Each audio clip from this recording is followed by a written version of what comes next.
let's get to the juicy part, which is really this is what I wanted to go ahead and talk about, and also the Epstein. We'll get to that one after this right here. This is the same thing. The same rules apply here. We're not gonna react this whole entire thing, but you know, this one is also very, very fascinating. Now that I've set the ground for you, now that you know what's going on the far, east side or far west side, however you want to look at it on a global scale, let's get to what's going on and what's going on in our president's mind, Donald J. Trump, and how Michael Knowles is going to go ahead and try defending him. And yeah. Donald Trump proudly and aggressively talking about meddling in all sorts of foreign affairs. Is there a contradiction or hypocrisy or even a betrayal of voters going on here? Not at all. First of all, Venezuela is in our own backyard, and it's been the policy of the United States in 1803 to manage the Western Hemisphere. So that, that's a cornerstone of American foreign policy. I think it is charming that Dave is defining America first in the way that he prefers, and I think there are plenty of people who wish to do that. But Dave, though a very popular podcaster, never won a presidential election, and Trump has been clear on what he means by America first, the political movement that he built, that people voted for in his coalition since the beginning. President Trump campaigned the first time around on destroying ISIS, so obviously that does not mean that America's only going to look inward. President Trump has carried out attacks, military operations that were extremely successful in Iran, in Syria, in Afghanistan, obviously in Venezuela. In what sense is it successful? Because the last time I checked, a lot of these countries are still destabilized and it's still chaos. And some of these places are still being run by the Taliban. So when he says that it has been a successful strike, what that kind of tells me is the fact that they are trying, somebody is perhaps trying to change up rules and try to make the lives of those people better. And that doesn't really correlate with what, they want in the Middle East. The whole entire idea behind destabilizing the Middle East is to make it easy for the state of Israel to pretty much conquer this whole entire region. So them taking now a specific person and then they're calling it a successful strike, is it really successful? Because things haven't been getting better ever since the 20-year war stopped when Joe Biden got into office back in 2020. So again, what's your definition of success? Some of these things we need to put a lot of emphasis on it and try to get to the bottom of it and try to understand it, because to me it just sounds like a double tongue is what to call it, if I'm not wrong, or double speech or whatever you want to call it. It's that from the layman's ear, it may sound very good.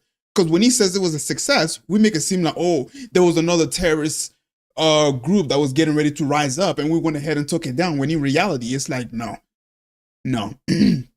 Perhaps this was somebody who was trying to have a whole nother change and perhaps try to get rid of the terrorist group that was actually put in place by whether the U.S. government or Mossad. Somebody's trying to remove them, and now they went ahead and took this person down because they want these evil guys in power to continuously divide, keep those people divided, and keep the country in a way that is still going to be beneficial for the state of Israel. Been talking about taking Greenland and even invading America's evil top hat, Canada, though I think he's mostly joking about that one, since the beginning. So that's what that means. And what it comes down to is that America is a global empire. We just are. People can be upset about that, but unless your geopolitics comes strictly from Reddit, if your geopolitics actually comes from history, you recognize that we've been an empire since the Louisiana Purchase, okay? And we've been a muscular global empire since the Second World War. So President Trump's vision, I think, actually rejects two extremes. It rejects a conservative isolationism, and it rejects a liberal internationalism, and it posits a conservative imperialism that says that we are going to recognize our role in the world, but we are going to pursue that role in limited ways with America's interest at heart. So there's been no regime change in Venezuela. We're talking about regime change in Venezuela. The regime is still in place. What we did was depose the leader. We left the vice president in place, and we said, act in a way that is appropriate in accordance with the law and our interests, or we're going to kill you. That's very different than a Bushy-era neocon regime change in Iraq. Even when we're talking about Iran, the Trump administration has not gone in a particularly overt way yet. But even there, we would be talking about a restoration of the Pahlavi regime, most likely, that goes back to 1925. So I grant there are all sorts of risks to interventions, But we're the global empire, and frankly, even the American Revolution comes out of wars of global empire. It comes out of the 7 Years' War, which itself was a derivation of the War of Austrian Succession. To pretend that we don't have a role in geopolitics is to ignore all of American history. Okay. So yeah, my thought on that is, yes, we are the global empire, but that doesn't mean that we do not have responsibility. That doesn't mean that we can now use our power however we want. This is what brings chaos. Like the saying goes in Spider-Man with big, what is it called? Oh God, my brain is just freaking fried over here, guys. I can't believe I just forgot that saying in Spider-Man. With great power comes great responsibility. And that is a fact. Yes, America is put in a position in which it is a global superpower. And look what it has done to that. Look what it has done. The world doesn't trust the American dollars anymore because it is using its dollar as a form of a weapon to sanction other countries who do not obey its law. Going into Venezuela and taking down taking down Maduro went against the law. Now he is talking about taking Greenland. Some people are saying that he's joking, but let's be honest. Is he though?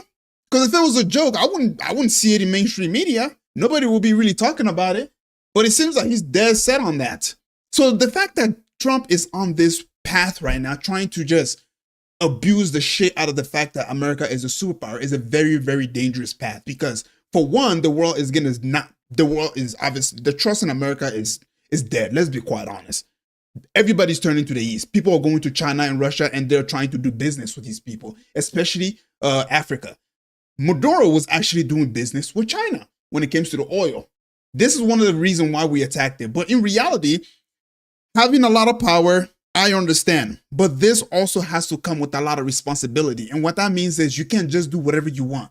You have to sign deals. You have to sit down, talk diplomatically. Isn't that what we stand on? It's the fact that, America is the bastion of morals and the bastion of, how everybody should be. And so we need to represent that. And the best way to do that is rather than going into somebody's country or city or whatever to just remove their leader without the approval of Congress.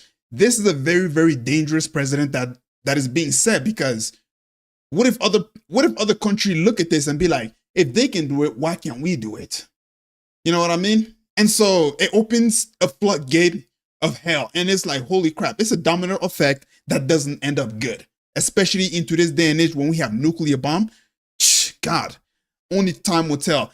And just a video that I just got on reacting to, of where Vladimir Putin is talking about sending nuclear bomb into Europe. Kyle Kulinski, I can see you grimacing through a lot of what Michael was saying there. You said Trump says the US will run Venezuela and he threatens Colombia and Mexico. Arrest this psychotic motherfucker. Before I get you to expand on that thesis, I mean, the point I was making to Dave, if I want to elaborate on where I sit with this, because I've had a bit of time to look at this play out, is you look at Maduro. Everyone thought, my God, this is going to be World War III. Actually, Maduro is going to end up in a New York courtroom, and he's been got rid of. Everyone seems to agree that's a good thing for not just the Venezuelan people, but the world. No American troops died in what was an incredibly efficient surgical military strike to get him out of there. And if you have a more compliant leader of Venezuela, albeit part of the same regime, that can probably only be a good thing. If you look at the argument about Greenland, for example, I've been struck by some of the people that I didn't expect to think this was a good idea. It was a British general last week talking about this, saying that from a strategic security point of view, it would make perfect sense for America to have Greenland. And is there a deal to be done? He didn't think invading it was the right thing, and nor do I. But is there a deal to be done with 60,000 people who live in Greenland that could actually improve the security of the United States and the West against the obvious threat from China and Russia and so on? And I can get through the others. Iran, getting rid of the Ayatollah and the mullahs is unquestionably a good thing for the world. It's how you do these things and whether you plan and prepare properly for what follows next that I think are the debatable points. And history says that's normally, unfortunately, been very badly done.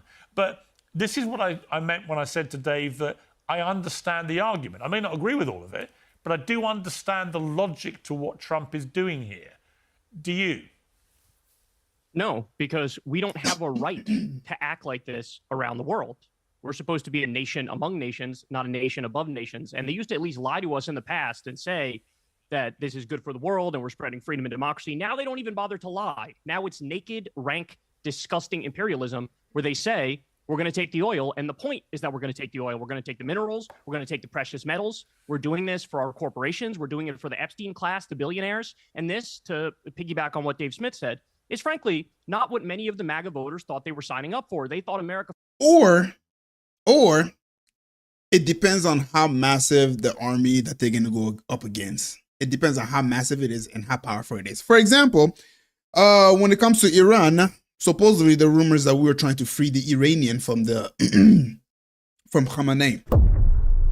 But when it came to Venezuela, yeah, we just going straight for the oil, man. Ain't no sugarcoating this, man. We're going straight for the oil, and they ain't gonna do shit about it. But when it comes to Iran, oh, look at the Iranians. Oh, after the removal of the Shah, the Iran just went to shithole, and we need to go ahead and free these people. Oh, these people have been oppressed for so long, and so on and so forth. So then why do you have your Mossad among the people trying to cause chaos? Shouldn't it be an organic revolution? Shouldn't it be organic? Shouldn't the people of Iran stand up and say, we need help? Get rid of this leader because he is screwing us over. And most important of all, even though some people, not some, but people seem to forget about this fact, is that America has sanctioned the shit out of Iran. So with the sanction that you have imposed on Iran, now you expect the economy and the people of Iran to be, what, in a happy state all the time with you sanctioning them? What sense does that make? How about you remove the sanction and then see how their people react? Anyway, I'm digressing. I want to go ahead and stop there because I'm digressing. Let's go. First actually meant America first. By the way, you also replaced the Maduro regime with the Maduro regime. Congratulations on that. It's also been now a week straight of pro-regime protests. Now you have roving gangs of Venezuelan militias that are kidnapping Americans. But again, I come back to the fundamental point, which is if you sign on to stuff like this, you're saying might makes right and the law of the jungle is back. What you're saying is China has a right to go into whatever smaller country they want and depose the leader and say we're doing it because we can and we have the right to do it and we have bigger guns and there's nothing you can do to stop it. Exactly. So they're never going to address that fundamental question, which is why do we have a right? Do we actually believe in international law or was that all a joke? Are we rolling the clock back to the 1700s and the 1800s and we're going super primitive style here? And I think the answer to that is yes, they want to go super primitive style. What do you say? Today's show is sponsored by Oxford Natural, makers of the Optimum Day and Optimum Night. International law goes back to antiquity. It's not some creation of modernity, whether we're talking about the 1700s or the 20th century. The Geneva Conventions, the Nuremberg Tribunal, excuse me, the Geneva Conventions and the Nuremberg Tribunal? Yes, those exist, but international laws, the jus gentium goes back to antiquity. However, unfortunately, a lot of our liberal friends think history began a few decades ago. The League of Nations was useless. It fell apart, and that's why we had the UN. That's why. And now the UN is following the League of Nations because, again, look what's going on in Gaza right now. And the UN is just sitting by saying, we're monitoring it. Like, how many more dead Palestinians do you have to see in order for you to stand up and say, okay, enough is enough? How many more Ukrainians need to die in order for you to say, okay, enough is enough? I mean, seriously, it's all a fucking joke. I'm sorry for my language, but it's all a joke. The ICJ, the UN, and all these other bogus court that they have set up to try to bring war criminal bring justice to war criminal. It's a joke. It's been hijacked. Yes, at the beginning they had really, really good intention, but it's hijacked. After this whole entire thing settles down, it's gonna be the Nuremberg once again, and they're gonna go ahead and judge all these damn war criminals. The Geneva Convention. Right, I'm talking about millennia ago, because we looked not at merely piles of millions but it's true. of Woodrow dead Wilson bodies, failed and with we the said League of that's a Nations. bad idea. We looked at piles of millions of dead bodies and said that's a bad idea. Let's not do that anymore. Let's actually have a framework and rules and laws. And Trump is blowing that up. By the way, he bombed fishing boats from Venezuela, Trinidad, and Tobago, and Colombia. He just did the regime change in Venezuela. He bombed Yemen and Somalia and Nigeria and Iran. He's threatening Greenland and Panama and Canada and Cuba and Mexico. And you sit there the whole time and act like it's okay. Is there anything Trump could do, Michael Knowles, that you would say, I condemn it, and you hop off the Trump train, or are you going to tickle his taint for the rest of your fucking life? No, there have been plenty of Trump policies that I've criticized because he's only right about 99.78% of the time. So the First Step Act I thought was a misstep. But I would say the rest. Excuse me. I would say the rest of the administration has been very successful. What's your problem? What's your problem is criticism? that you're a cuck and you're a hack and you're not an independent thinker and you're meat riding Trump. Why do you and say you that? know that what he's doing in I just answered your and question. you don't care. I'm gonna be honest right now. Anybody who's in the Daily Wire is not an independent thinker. Let's be quite honest with ourselves. If you're part of the Daily Wire crew, you are not an independent thinker. And I have seen a lot of the example of that when it comes to especially Matt Walsh. Yeah. Because the same criticism Matt Walsh has for Muslim can very much apply to the Jewish community, but yet he doesn't say that because he understands who really pays the bill. Same thing applies for this guy right here. The Infowar.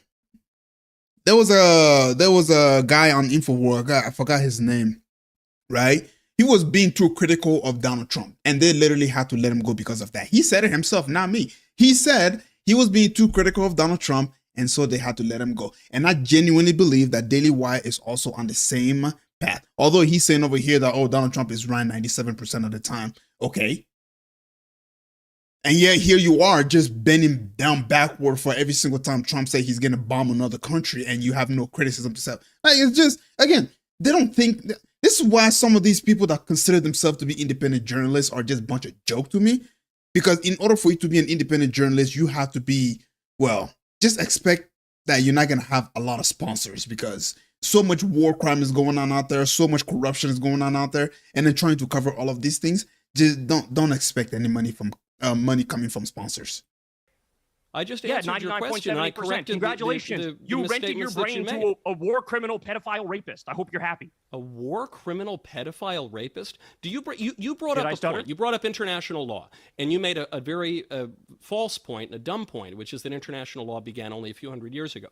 I corrected you, and I pointed out that the international law is part of the Western tradition. Excuse me one second.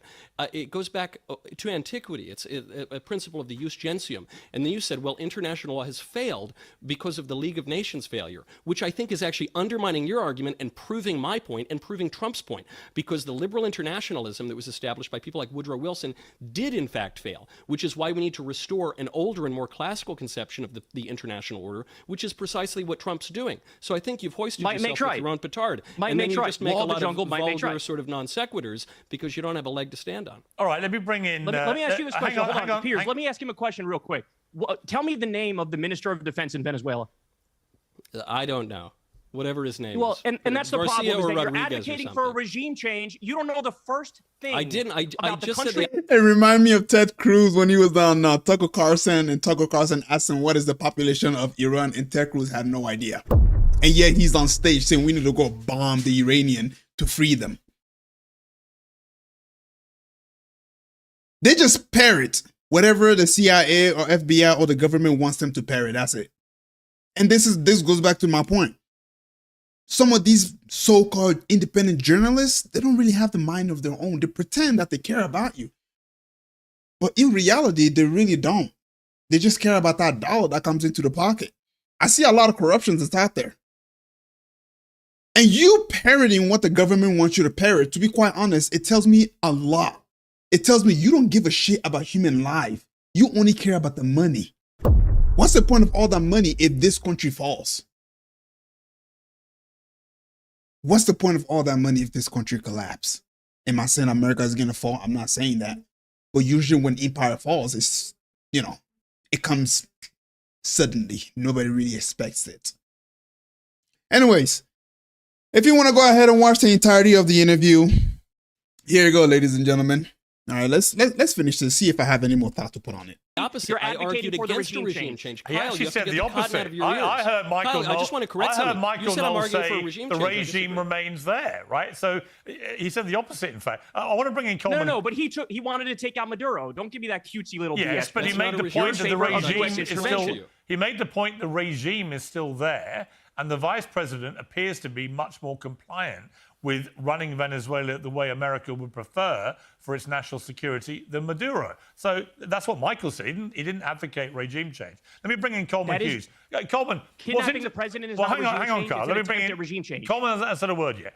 Coleman, what's interesting about you, I think, with this is you've been you've been, I think, striving to be quite nuanced with your take on all this stuff that's going on.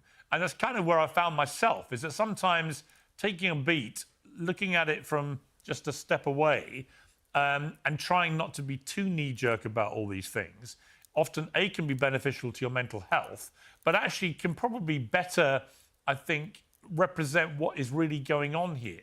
You know, everyone wants to go to extremes very, very quickly about everything and take a very tribal position. I've been struck by your, I think, you know, quite intellectually honest attempt to be more nuanced. So what do you think about all this?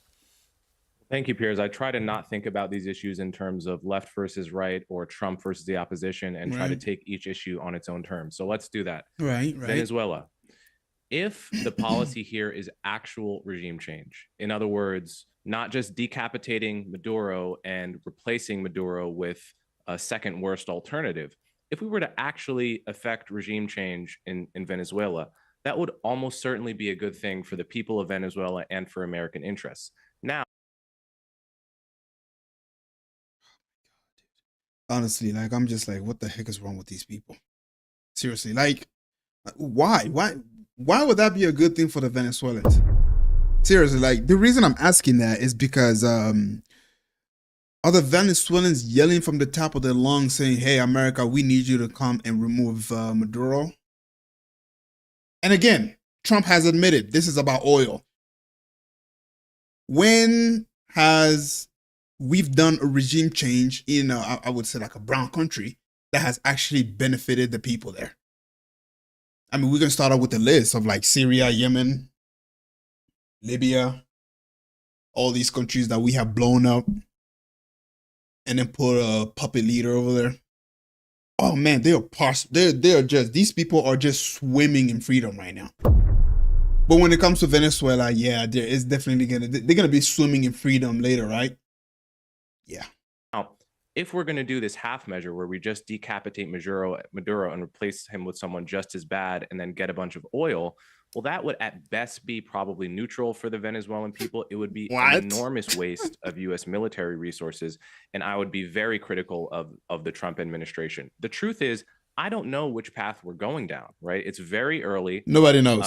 We're getting different signals from Trump depending on the day, different signals from Rubio, and anyone who's confidently prognosticating that they know which path we're going down probably doesn't know what they're talking about. True. As for Greenland, I think the truth is Trump is extraordinarily reckless in his rhetoric here. We have a situation where we have an ally in Denmark, a NATO ally. We have deep relationships with Greenland already. We have a military base, we have mineral connections. And so the idea of taking Greenland by force against the will of the people who live there is absolutely ridiculous. Now, that said, if we were to purchase it, I think that'd be a good thing. It'd have to happen with their consent. They would have to want it. Right. And I would welcome them as an American, but we absolutely cannot take it by force. Right. See, that to me. Oh man. Oh, we are screwed. The reason I said that, because you got to see, this is the thing, right? It's these people's voice that gets amplified in the mainstream media to make it seem like everything is just nice and dandy and it's just going to be a walk in the park just like that. You think that the Venezuelans are just going to sit by and be like, okay, you can come and take the crude oil that we have and just, you know, do whatever you want with it? Really? Because that's what happened in Afghanistan and Iran. I mean, not Iran, I'm sorry. Iraq. For the past 20 years, over 1 million innocent people died. Oh, it was because of WMD. When in reality, it was really about oil. So in order for you to see what's going to happen in Venezuela, you don't have to go really far back in history. Just, you know, go back 6 years ago when the war stopped. And then from 6 years, go all the way down into 2000 and what? 2002 is when we invaded. Or, you know, I think it was like a year after 7/11 when we invaded.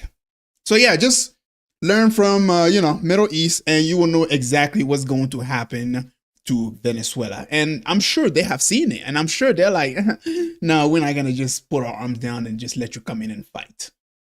Yeah. Anyways, if you want to watch the whole entire thing for yourself, ladies and gentlemen, it is right here. I really just wanted to react to Michael Knowles and this guy going at it because that was the most juicy part of all.